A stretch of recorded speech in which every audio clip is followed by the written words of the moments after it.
আসসালামু আলাইকুম।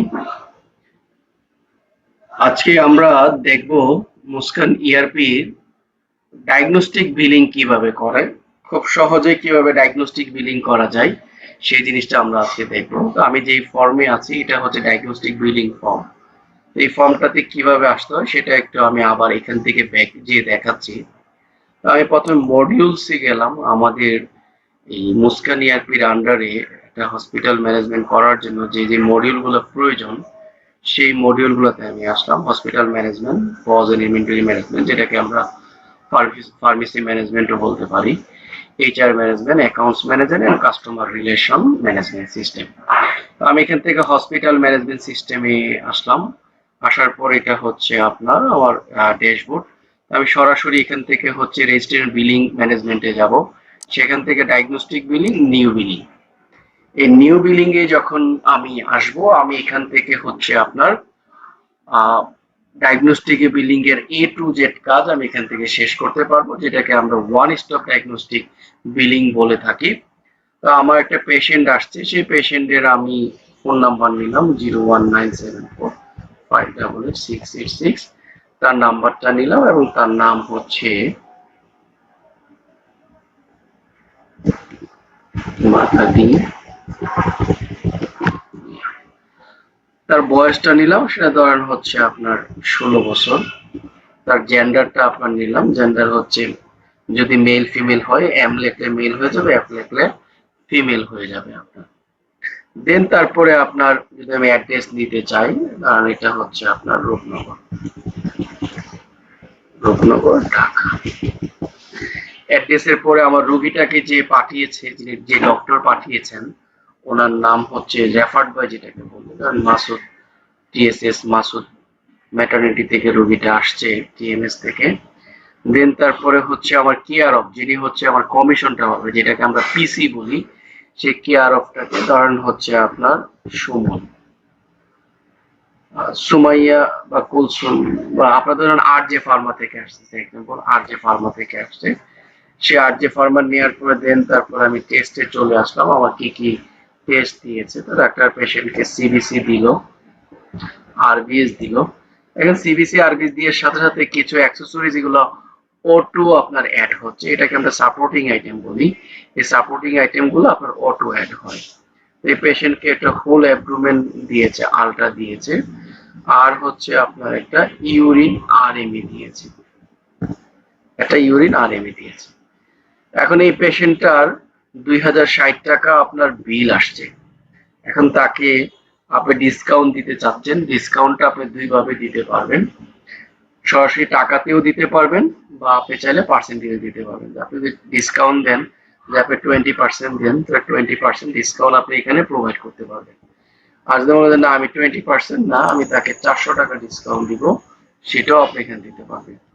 দেন তারপর এখান থেকে ট্যাব ক্লিক করলে আপনার হচ্ছে পেইড এর অ্যামাউন্ট, পেইড কত দিবে সেটাতে চলে আসবে। দেন কাস্টমার, পেশেন্ট আপনাকে এখন 1000 টাকা দিচ্ছে।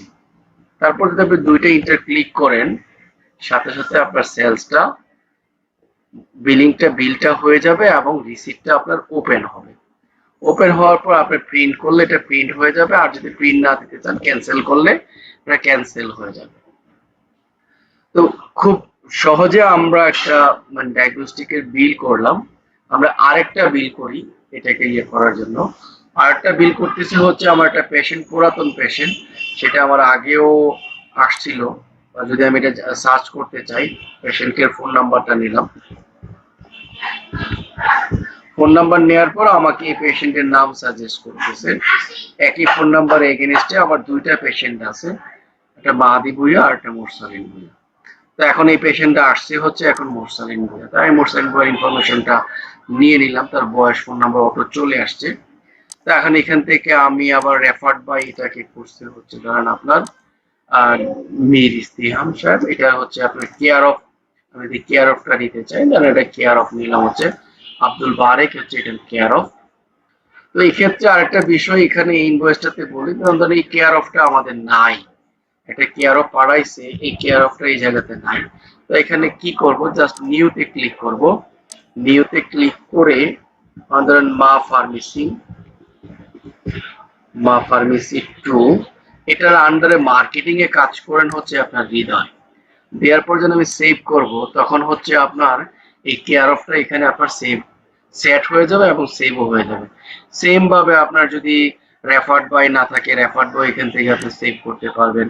কোন সার্ভিসও যদি আপনার এখানে না থাকে, সেই সার্ভিসটাও আপনি বাড়াতে হবে। সার্ভিসের নাম দিবেন, টাইপটা দিবেন, আর টাকা দিয়ে সেভ করলে সার্ভিসটা আপনার এখানে তৈরি হয়ে যাবে। তো সো এখান থেকে আমি এখন পেশেন্টের যে টেস্টগুলো আছে, একটা সিবিসি আছে, ইউরিক অ্যাসিড আছে, এফবিএস আছে, ক্রিয়েটিনাইন আছে, আরবিএস আছে, তার হচ্ছে ধরেন আপনার হচ্ছে 2 আওয়ার্স এবিএফ আছে, বা 2 আওয়ার্স নাই, তার হচ্ছে ধরেন হোল অ্যাবডোমেন একটা আলট্রা আছে। এই টেস্টগুলো আমি নিলাম, নেয়ার পর ধরেন 3030 টাকা আসছে, আমি ধরেন 330 টাকা তাকে ডিসকাউন্ট দিলাম। 2700 টাকা বিল আসছে, পেশেন্ট এখন ধরেন আপনাকে পুরো 2700 টাকাই দিয়ে দিচ্ছি। সেই 2700 টাকা আমি এখান থেকে সেভ পেইড অ্যামাউন্টের করে দেওয়ার পর ডাবল ইন্টার প্রেস করলে এটা আমার সেল হয়ে যাবে, মানে বিলটা আপনার জেনারেট হয়ে যাবে, বিল কমপ্লিট হয়ে যাবে। আমি এখান থেকে ইনভয়েস চাইলে প্রিন্টে ক্লিক করলে ইনভয়েস প্রিন্ট করতে পারবো, এবং ইনভয়েসটা যখন আমি করছি এই পেশেন্টটা কোথায় কোথায় যাবে টেস্ট করার জন্য সেটাও আপনার এখানে বলে দিয়েছে, এবং পেইড স্টেটাস যখন হয়ে গেছে এটাকে পেইড বলে দিচ্ছে বড় করে। তো আমি প্রিন্ট দিচ্ছি না, প্রিন্ট না দিয়ে কেটে গেলাম। তো এখন আমি যে প্রথম যে ইনভয়েসটা করছিলাম, এই ইনভয়েসে পেশেন্টের কিছু ডিউ ছিল, তার সেই ডিউটা দিতে আসছে। তো আমি এখান থেকে বসে ডিউ কালেকশনে আসলাম। ডিউ কালেকশনে আসার পর আমার যে ইনভয়েস গুলো ডিউতে আছে সেগুলো দেখতে পাবো। তো এই পেশেন্টের ডিউটা 6 নাম্বার ইনভয়েসে ছিল, সেটা আমি নিলাম। 660 টাকা তার ডিউ আছে, সে ধরেন এখানে 660 টাকা আমাকে দিয়ে দিল। আমি সাবমিট করলাম। সাবমিট করার সাথে সাথে আমার ডিউটা পেইড হয়ে যাবে, এবং ইনভয়েস যদি আমি দেখে আমার এই আইডিটা এখান থেকে চলে যাবে। এখন আমি যদি আবার নিউ বিলিং এ যেতে চাই, নিউ বিলিং এ ক্লিক করব, আমি আবার নিউ বিলিং এ আপনার চলে আসবো। আসার পরে আমাদের এই ইনভয়েসটা আমার আবার দেখার প্রয়োজন হয়, তখন আমি এখান থেকে শো আর প্রিন্টে ক্লিক করলে আমি ইনভয়েসটা দেখতে পাবো। এখানে আমার যে ইনভয়েসটা ওপেন করতে বা প্রিন্ট করতে পারবো। এখন আমি যে ইনভয়েসটা মানি শিটে কেটেছিলাম, 6 নাম্বার মানি শিটের মধ্যে আমার পেশেন্টের নামের মধ্যে ভুল ছিল, আর বয়সের মধ্যে ভুল ছিল, বা জেন্ডারে ভুল ছিল। এই ভুলটাকে শুধরানোর জন্য আমি আপডেটে ক্লিক করব। আপডেটে ক্লিক করে দেন এটা হবে আপনার এমনি মাহাদি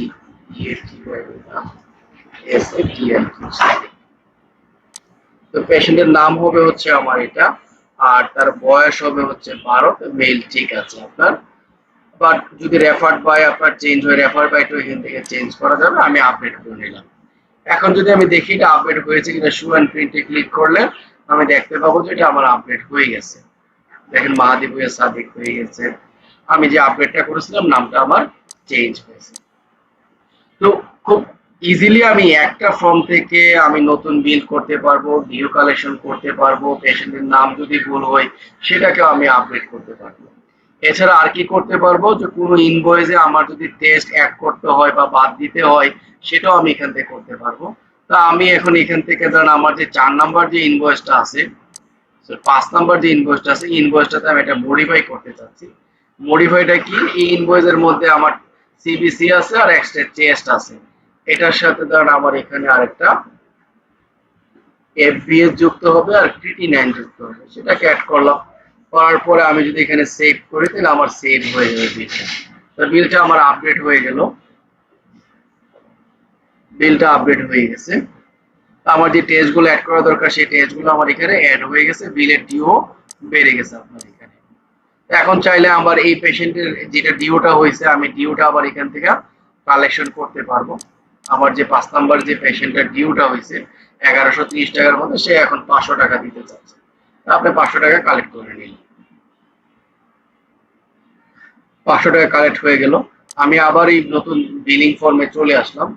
বিলিং করে আসার পর আমি যদি বিলিং লিস্টটা দেখতে চাই, আমি এখানে চলে গেলে ক্লিক করলে বিলিং লিস্ট পাবো, যে আমি আজকে কি কি বিল করছি। ডিউ কালেকশনে ক্লিক করলে আমি ডিউ লিস্টে ক্লিক করে ডিউ লিস্টটা পাবো, আমার কোন কোন কাস্টমার যে পেশেন্টের এখনো ডিউ আছে কোন কোন আইডিতে, সেই ডিউ গুলো আমি দেখতে পাবো। আমি যদি আবার নিউ অ্যাড নিউতে ক্লিক করি আমি নিউ বিলিং এ চলে আসতে পারবো। তো ওয়ান স্টপ এখান থেকে এক জায়গা থেকে বসে খুব সিম্পলি আমি আমার ডায়াগনস্টিক এর যে বিলিং পার্টটা আছে পুরো পার্টটা আমি এখান থেকে কমপ্লিট করতে পারবো। এবং এখানে আরো কিছু কাজ আছে যেগুলো কি অ্যাডমিনটা করতে পারে। সেটা ধরেন আমার যে এখানে যে 1 নাম্বার যে আমি ইনভয়েসটা কেটেছিলাম, এই ইনভয়েস থেকে হচ্ছে আমার একটা টেস্ট বাদ যাবে যে পেশেন্ট করতে পারে নাই, সেটা হচ্ছে ধরেন আমার আলটা যে টেস্টটা এটা পেশেন্ট করতে পারে নাই, এই টেস্টটা আমি এখান থেকে বাদ দিতে পারবো। বাদ দিয়ে যখন আমি সেভ দিয়ে দিব, তো অলরেডি আমার এই পেশেন্টের ডিও আছে, আমাকে রিফান্ড যদি করতে হয় রিফান্ড করতে পারতাম, রিফান্ড নাই, আমি এখনো তার কাছে 930 টাকা পাবো এই টেস্ট বাদ দেওয়ার পর। আমি বাদও দিতে পারবো, আমি যদি চাই এখানে অ্যাড করতে পারবো, বা কোনো কারণে যদি আমার মানে কোনো একটা টেস্ট এখানে হবে হচ্ছে না, পেশেন্ট করতেই পারবে না, ঠিক আছে, সেক্ষেত্রে ধরুন আমি এখানে ধরলাম যে আমাদের যে 2 নাম্বার যে আইডিটা আছে, পেশেন্টের 2 নাম্বার আইডিটা, এই আইডির পেশেন্টের কোনো টেস্টই হবে না, ঠিক আছে। আমি তার কাছে টাকা নিয়েছিলাম 2530 টাকা, আর 600 টাকা ডিউ আছে, কিন্তু পেশেন্টের কোনো টেস্ট হবে না, আপনার সেইখানে করা সম্ভব না টেস্ট করাটা। এখানে দেখেন আমি যদি সম্ভব না বলছি, তারপরে দেখেন কিছু কিছু জিনিসের মধ্যে আপনার হচ্ছে ডিলেট বাটনটা আপনার নাই। আমি চাইলে এখানে ডিলিট করতে পারবো না, তার কারণ হচ্ছে এই টেস্ট গুলো অলরেডি আপনার টেস্ট জেনারেট হয়ে গেছে, রিপোর্ট যদি জেনারেট হয়ে যায় সেইখান থেকে চাইলেও আমি এখান থেকে ডিলিট করতে পারবো। আমার ভুল অ্যাবডোমিনাল আলট্রাটা চাইলে আমি আলট্রাটা বাদ দিতে পারবো, বা বাকি যে সার্ভিস গুলো আছে ওইগুলো বাদ দিতে পারবো, কিন্তু এই সার্ভিস গুলোকে আমার পক্ষে বাদ দেওয়ার সিস্টেম বাদ দিতে দিবে না, কারণ এই টেস্ট গুলো আমার অলরেডি হয়ে গেছে, আমার কষ্ট হয়ে গেছে, তাই আমি এগুলো করতে পারবো। তো এখান থেকে ধরুন আমি যদি এখন এটাকে সেভ করি, আমার এখান থেকে আমি এটাকে সেভ দিতে পারবো। তো সেভ করলে সেভ হয়ে যাবে, আমি সেভ করি। আমার 630 টাকা পেশেন্টকে রিফান্ড দিতে হবে, তার 1900 টাকা এখন বিল, 2530 টাকা দিছিল, 630 টাকা আমার পেশেন্টকে রিফান্ড করতে হচ্ছে। তো আমার নেট পেড 1900 টাকা, এটা আপনার ম্যাচ আমার অ্যাকাউন্টের সাথে, এটা অটো অ্যাডজাস্টমেন্ট হয়ে গেছে। এখন যদি আমি ডায়াগনস্টিকের এই যে মাস্টার রিপোর্টটা আমি দেখি, এটা রিলেটেড যেহেতু রিপোর্টটা, সেই রিপোর্টটা আমি দেখাচ্ছি। আজকের সেলস কত, আজকে ডিসকাউন্ট কত, আজকে নেট সেল কত, আমি যে বিল যে মডিফাই করছিলাম, আপডেটটা মডিফাই করছি, যে প্রিভিয়াস বিলের মতো আজকের বিলের মতো কত মডিফাই হয়েছে, বিল মডিফাই ডিডাক্ট আমার কত টাকার বিল বাদ গেছে, নেট রিসিভেবল কত পাবো কত, আজকে ডিউ কত আছে, প্রিভিয়াস ডিউ কত, প্রিভিয়াস ডিউ নাই, তো আজকে আমার মডিফাই বিল থেকে ডিউ কত অ্যাড হয়েছে, আমার ডিউ কত বাদ গেছে, আমার টোটাল ডিউ কত, আজকের কালেকশন কত করছি, এখন আমার কত টাকা ডিউ আছে, এটা হচ্ছে আমার নেট, আমার প্রতিষ্ঠানের শুরু থেকে আজ পর্যন্ত কত টাকা ডিউ আছে, এটা গ্লেন্সে আমি এখান থেকে দেখতে পাবো। এবং আজকের কালেকশন, রেগুলার কালেকশন কত, ডিউ কালেকশন কত, ডিউ কালেকশন আমি এখানে কালেকশনের মধ্যে দুইটা পার্ট আছে, একটা প্রিভিয়াস কালেকশন এবং হচ্ছে টুডে কালেকশন, যে আজকের দিনে ডিউ কালেকশন কত এবং আজকের দিনের আগের সেলসে ডিউ কালেকশন কত, এবং এখানে রিফান্ড যেটা করেছিলাম সেই রিফান্ড আসছে, নেট কালেকশন কত এবং ক্যাশ কালেকশন কত হবে, সেই হিস্ট্রিটা আমি এখান থেকে দেখতে পাবো, আমি চাই কি কি আমার হিস্ট্রিটা আছে, এবং এখান থেকে আমি ডিউ কালেকশনটাও হিস্ট্রিটা দেখতে পাবো, এবং সামারি রিপোর্টে ক্লিক করলে আমি সামারি রিপোর্টটা পেয়ে যাবো। আমার যে সামারি রিপোর্টটা আছে সেই রিপোর্টটা আমার এখানে শো করবে, প্রিন্টেবল ফরম্যাটে আমি প্রিন্ট করতে পারবো। তো আমি যদি এটা ডিটেলস রিপোর্ট চাই, তো ডিটেলস রিপোর্টও আমি এখান থেকে আপনার প্রিন্ট করতে পারবো, প্রিন্টেবল ফরম্যাটে নিয়ে ডিটেলস রিপোর্টটাও প্রিন্ট করতে পারবো। তো সো এই ছিল হচ্ছে আপনার ডায়াগনস্টিক ম্যানেজমেন্টের আপনার বিল করা, এবং সেই সাথে ডায়াগনস্টিক বিল ম্যানেজমেন্টের সাথে আপনার রিলেটেড যে যেটাকে বলে আপনার রিপোর্টটা, সেই রিপোর্টটাও আমি আপনাদেরকে দেখালাম। তো এই বিষয়ে যদি কোনো কোয়েরি থাকে আপনারা হচ্ছে কমেন্টস করতে পারেন আমাদেরকে, যদি কোয়েরি বা কোনো কিছু জানার থাকে। ধন্যবাদ আপনাদের সাথে ভিডিওটি দেখার জন্য। আসসালামু আলাইকুম।